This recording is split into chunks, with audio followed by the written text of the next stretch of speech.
पहला क्वेश्चन है हमारा, मृत एवं सड़े गले पदार्थ से पोषण प्राप्त करने वाले जीव का उदाहरण है। यानी कि इन चारों में से जो सड़े गले पदार्थ से अपने आप को पोषण युक्त समझते हैं उन कौन से वो जीव हैं उनके बारे में हमें बताना है।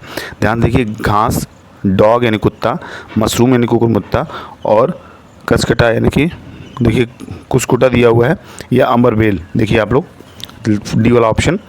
तो इसका सही ऑप्शन है ये आपका मशरूम हो जाएगा, यानी कि कुकुरमुत्ता हो जाएगा, जिसको देहात भाषा में कुकुरमुत्ता कहते हैं।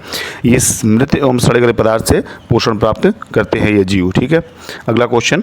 इससे पहले मैं आप सभी को बता दूं कि ये क्लास जो है आपका 18 जनवरी 2023 का जो 2023 में सीटेट का जो एग्ज़ाम हुआ था उसके जो EVS के क्वेश्चन हैं उनको हम यहाँ कवर कर रहे हैं। जो भी लोग इस चैनल पर नए आए हों या पहली बार आए हों वो चैनल को जरूर सब्सक्राइब करें, साथ ही बेल आइकन प्रेस करें, और क्लास अच्छा लगे तो क्लास को लाइक करिएगा और क्लास के लास्ट तक बिल्कुल बने रहिए, क्योंकि सारे क्वेश्चन जो है आपके लिए इंपॉर्टेंट है।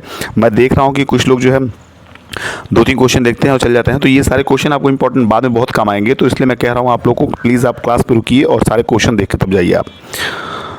क्वेश्चन है, खरीफ की फसलों को वर्षा के मौसम के आरंभ में बोया जाता है तथा इन्हें मानसून यानी कि बरसात की फसल भी कहा जाता है। निम्नलिखित में से कौन सा समूह खरीफ की फसल का उदाहरण है?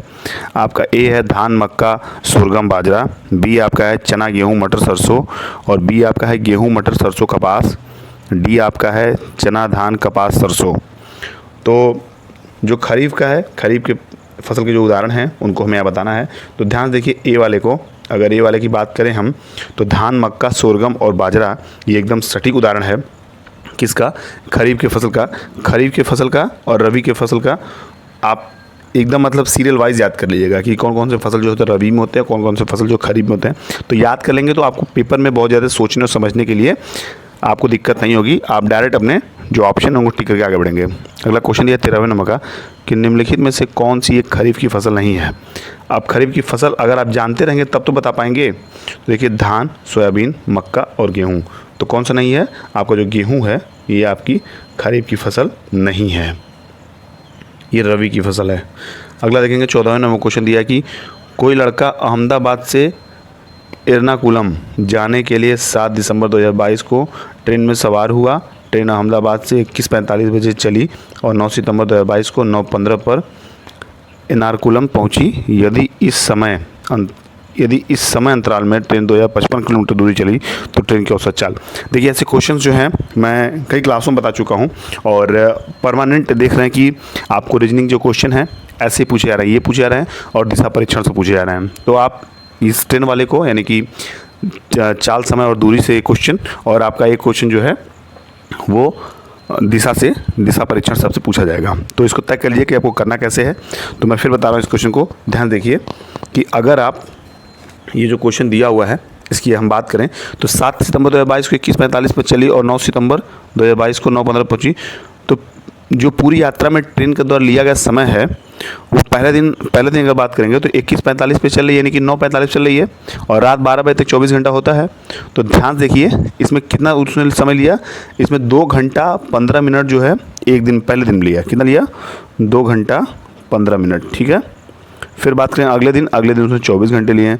फिर बात करेंगे तीसरे दिन, तो तीसरे दिन कब वो पहुंच रही है? 9:15 पे एर्नाकुलम पहुंची। 9:15 यानी कि सुबह के 9:15, तो 9 घंटा 15 मिनट यहाँ चली, 9 घंटा 15 मिनट यहाँ चली और 9 घंटा 15 मिनट। अब इन सभी टाइम को अगर जोड़ लेंगे आप तो 3 दिन के जो समय लिया गया ट्रेन द्वारा, इस समय अंतराल में उसने ये दूरी तय की। कि कौन सी दूरी? 2055 किलोमीटर। तो देख लीजिए, जोड़ लीजिए 9 घंटा 15 मिनट और 9 2 11 घंटा, ये 30 मिनट तो यही दोनों हो जा रहे हैं और प्लस 24 घंटे यानी कि 24 और 11 35, यानी कि 35.5 घंटे आपके समय जो हैं वो लिए जा रहे हैं। कितने? 35.5 घंटे, जिसको आप 71.2 भी कह सकते हैं। 71/2 कितना? 71/2। तो कुल दूरी आपकी कितनी थी? 2055/71। अब गुणे 2 ऊपर आ जाएगा। ठीक है, तो जब आप इसको करेंगे, कैलकुलेशन करेंगे तो आपका आएगा 57.88 किलोमीटर पर आवर। कितना आ जाएगा? ये औसत चाल है आपका। क्या है? 1 घंटे में ट्रेन द्वारा चली गई दूरी है औसत चाल जो निकल के, ये आपका आंसर है। देखिए ध्यान से, कहीं 57.88 दिया हुआ है आपको, तो सी वाला जो ऑप्शन है ये आप देखिए दिया हुआ है 57.8, तो ये आंसर आपका टिक लीजिएगा। अगला क्वेश्चन देखेंगे हम। अगला क्वेश्चन दिया हुआ है कि निम्नलिखित में से कौन सा पशुओं के सोने का सही समय है। कौन सा पशुओं के सोने का सही समय है? तो देखिए ध्यान से, बिल्ली 10 घंटे, अजगर 12 घंटे और गाय 4 घंटे, जिराफ 6 घंटे।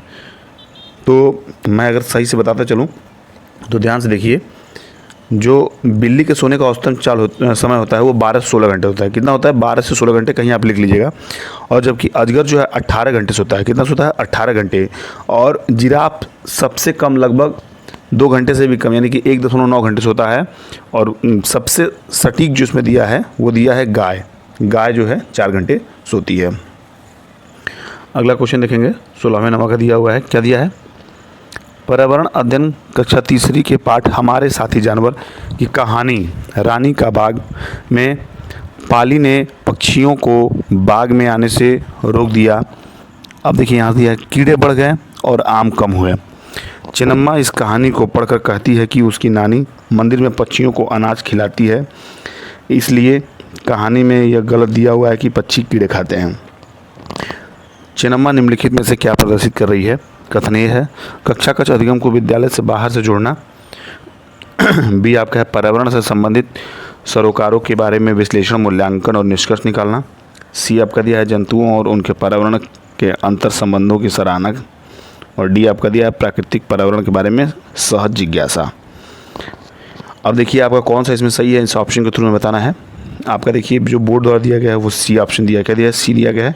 ए और डी क्या दिया है? ए और डी, यानी कक्षा कक्ष अधिगम को विद्यालय के बाहर से जोड़ना। और डी अगर बात करें, प्राकृतिक पर्यावरण के बारे में सहज जिज्ञासा।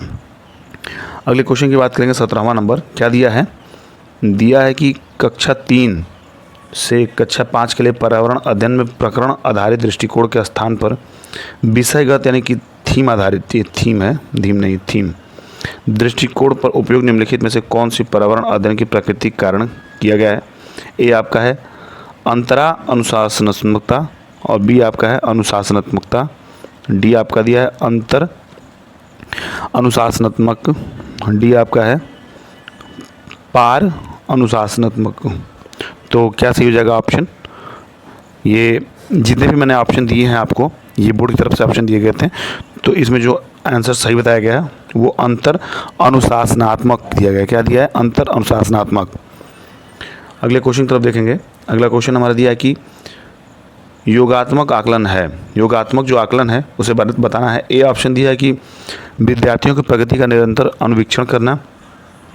बी आपका दिया है कि शिक्षण अधिगम में परिवर्तन करने हेतु प्रतिपुष्टि मुहैया करने के लिए होता है। और सी आपका दिया है विद्यार्थियों को पास अथवा फेल करने के लिए मार्गदर्शक माना जाता है। और डी आपका दिया है कि विद्यार्थियों के अधिगम में कमी की पहचान करने में तथा उन्हें ठीक करने के लिए होता है। तो इसमें जो हम सी वाला ऑप्शन है, देखिए ध्यान से इसको, विद्यार्थियों को पास अथवा फेल करने के लिए मार्गदर्शक माना जाता है। विद्यार्थियों को पास अथवा फेल करने के लिए मार्गदर्शक माना जाता है। तो एकदम सही है, योगात्मक आकलन ये बिल्कुल सही है और इसमें कहीं से कोई लेकिन नहीं है। और ये सी ऑप्शन जो है बोर्ड द्वारा सही किया गया है। अगले क्वेश्चन की तरफ बढ़ेंगे। दिया है कि पर्यावरण अध्ययन कक्षा 5 की कहानी सपेरों की पाठ में सपेरे जंगल से जड़ी बूटी इकट्ठी करते हैं और उनसे दवाइयाँ बनाते हैं। वे सूखी लौकी से बनाई जाने वाली बीन बजाते हैं। सांप खेतों में चूहों को खाते हैं, नहीं तो वो फसलों को खाएंगे। यह सभी तथ्य निम्नलिखित में से किसे सूचित करते हैं? आपको देखिए कथन ये दिया है कि पौधों, मनुष्य और जानवरों से अंतर संबंध। बी दिया है कि पौधों, मनुष्य और जानवरों की अन्योन्याश्रितता। और सी आपका है पौधों, मनुष्य और जानवरों की परस्पर निर्भरता। डी आपका दिया है कि पर्यावरण अध्ययन का एकीकृत दृष्टिकोण। तो ऑप्शन के थ्रू इनको हम बताएंगे। तो क्या ऑप्शन सही हो जाएगा? जो ऑप्शन आपका है वो ए ऑप्शन जो है बोर्ड द्वारा बताया गया है। ए ऑप्शन देखते क्या क्या है। ए ऑप्शन दिया है कि ए, बी एवं सी। क्या दिया है? ए, बी एवं सी, यानी कि पौधे, मनुष्य और जानवरों के अंतर संबंध। बी दिया है कि पौधों, मनुष्य और जानवरों की अन्योन्याश्रितता। और सी आपका दिया है पौधों, मनुष्य और जानवरों की परस्पर निर्भरता। बात करेंगे अगले क्वेश्चन की। ये हमारे इस क्लास का लास्ट क्वेश्चन है, 20वां क्वेश्चन। कक्षा 5वीं के पर्यावरण अध्ययन पाठ चखने से पचने तक में यह बताया गया है कि कुछ चीज़ें चखने के बाद झुम्पा बोली सी सी सी, सोचो उसने क्या खाया होगा। लेखक इससे निम्नलिखित में से किससे संबंधित करने का प्रयास कर रहा है। ए दिया है कि बच्चों के अनुभव, बी दिया है संवेदी अन्वेषण, सी दिया है कल्पना और डी दिया है खाद्य पदार्थों के विभिन्न स्वाद। तो जितने भी क्वेश्चंस रहे हम देखें कि बोर्ड की तरफ से क्या आंसर है, और जो बच्चे के अनुभव हैं वही इनमें जो है ऑप्शन हो जाएगा। बच्चे के जो अनुभव है यही इसमें आंसर हो जाएगा। तो ये जो क्वेश्चन थे अब यहाँ समाप्त होते हैं, ये क्लास भी यहाँ समाप्त होती है। मुझे उम्मीद है ये क्लास आपको अच्छा लगा होगा, और क्लास अच्छा लगा हो तो प्लीज़ क्लास को लाइक करिएगा, क्योंकि मैं आपके लिए इस क्लास के लिए बहुत एफर्ट अपना डालता हूँ। तो मेरी तरफ से ढेर सारी शुभकामनाएँ आपके लिए। जो भी अग्रिम आपकी परीक्षाएं हैं सीटेट के अलावा, उसके लिए भी शुभकामनाएं आपको।